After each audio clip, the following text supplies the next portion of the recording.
Dr. Jabir, thank you very much for meeting with us. So what would you say is the mandates of the Arab American Association of New York?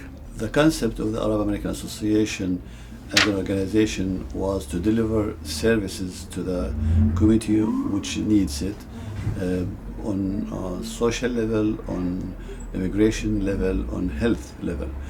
And however, that changed after September 11 when we found ourselves in face of discrimination as Muslims who have something to do with the terrorist act of Trade World Center.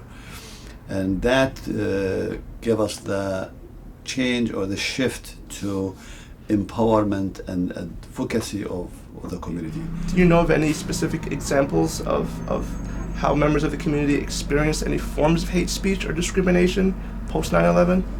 Yes, as an OBGYN who is mostly dealing with women, my patients came who used to have a hijab, which is the head cover which Muslims are mandated to have.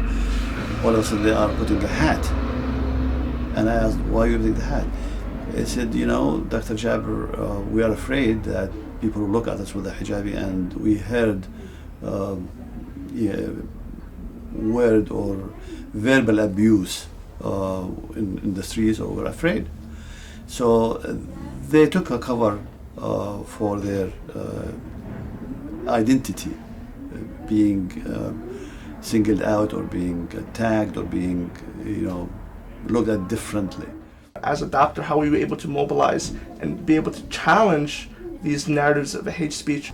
Well, we had two ways of doing things. One for the old generation, whom we empowered by teaching them their rights and improve their English as second language.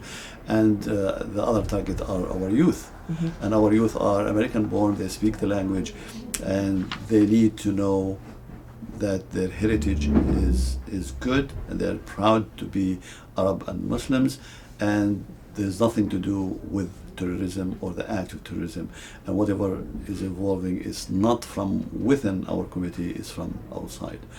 And that gives them the strength and the power to stand for themselves and answer back any hate speech or harassment or whatever they are subjected for as Muslims and Arabs. The association has grown so much over the past years since it was developed, and with the continuing changing demographic of Arabs and Muslims coming into the community, what do you think are the association's greatest accomplishments that they've achieved over the past few years? Well, I'm proud of the results which I see now. I never dreamt that within 15 years, our services jumps from 50 clients a year to 5,000. And the thing which we are doing in the standards of other organizations, I didn't realize how big it is till the funders came to when we write the grants, and they tell us that you are doing amazing work comparing what other organization with their fund which you have. So I am proud that we are well known on the official level, on the international level, on the local level, on the national level. So we were the voice of the community, you could say. We have interviews from Al Jazeera, from NBC, from Japan, from Korea. We believe it or not, we have some people from last year we had 26 students from Denmark who came to New York, and they wanted to know about the work which we do.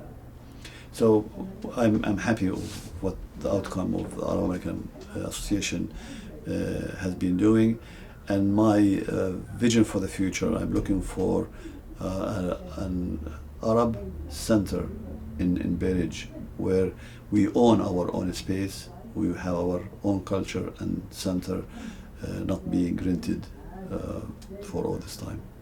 Thank you, Dr. Jabir, for all your hard work and all your participation in the association. Thank you. Thank you.